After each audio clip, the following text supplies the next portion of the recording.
There should be no obscenity, cursing, and that's pretty obvious.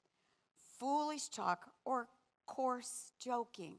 Coarse joking, sarcastic joking. Now, again, I don't mean to be all serious all the time, but for many of us, our main way of showing somebody we like them is just by putting them down. And gosh, can you be bigger than that? Can you just be bigger than that?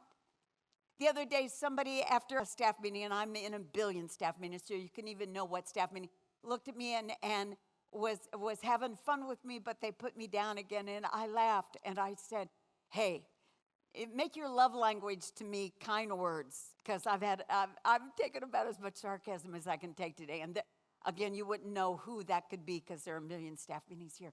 But it's normal, it's easy. I want to do it sometimes because I don't know if you're like me, but I can always think of a comeback.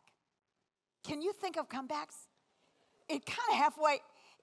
I dye my hair. I'm not blonde and ditzy like you think I am. I dye my hair, and underneath this little head of hair is a pretty high IQ. And so I can always think of comebacks.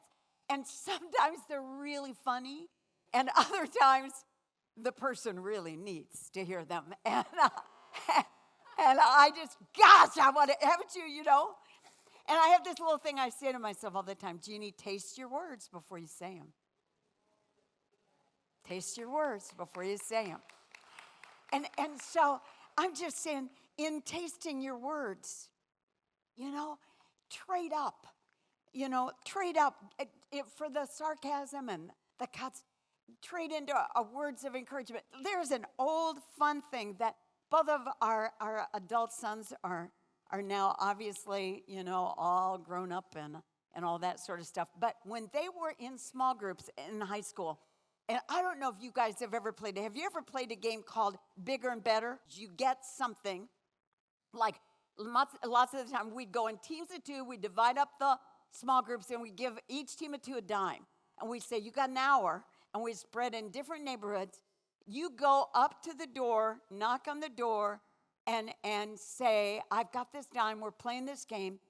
Have you got anything in your house that's bigger or better than this dime that you'd trade me for this dime? Could you help me out? And so we started.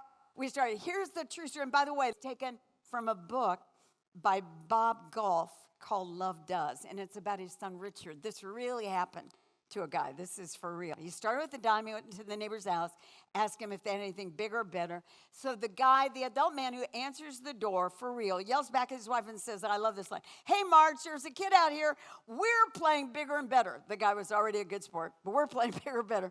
What we have in the house is bigger and better than a dime. And a few minutes later, Richard, Bob Golf's son, walks away from the house, not with the dime. He traded bigger, better for a mattress, for real. So there we got it. The guy got the mattress. He goes, this is for real story.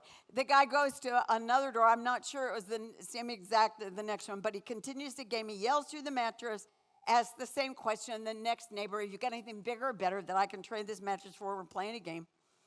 And again, for real, it works again because the guy, this time he trades it, and he trades it, works again, for a ping pong table. Is that not amazing? I think that's amazing. Yep, true story. True story. Okay, so he goes to another house. And this time, ladies and gentlemen, when he walks away, he's traded the ping pong table for an elk head. Now, if you're a girl, you're thinking you should have kept the ping pong table. And if you're a guy, you're thinking, that could be cool. That could be cool. Hanging in your bedroom or something, But anyway, trade for real in this honest to goodness story, trades for an elk head. And then, now, this is the honest truth. Bob Golf's son goes one or two other places, and finally, if you can believe it, his last trade was, granted it was old, but it still ran. He traded the elk head for an old pickup truck. That's true. A Dodge pickup truck. Can we clap for the guy? I still want to celebrate the guy. He called the guy into doing it because he told him he was going to give it to this shelter to help people out. So anyway, the kid looked honest and he had an elk head. And so, he drove away with a pickup truck. And I wrote on my notes, he traded up from a dime to a Dodge. And I'm telling you, if you want to make a difference with your life, and who doesn't, trade up with your speech. Trade up. Trade up. Walk away from, and I don't mean you have to be serious all the time. I'm fun all the time. But trade up away from just the sarcasm and the put downs and the pride and the ego that makes you afraid to say to people comfortably, how much you appreciate them, or to be able to swallow stuff and say, man, I'm sorry. I didn't mean to hurt you, or I didn't mean to whatever, all that sort of stuff. Trade up for something way bigger than a pickup truck. And I wrote on my notes, when you swallow your pride and you intentionally speak words of encouragement, affirmation, appreciation to other people, you're always trading up. You're living what I call a bigger and better life. A bigger and better life.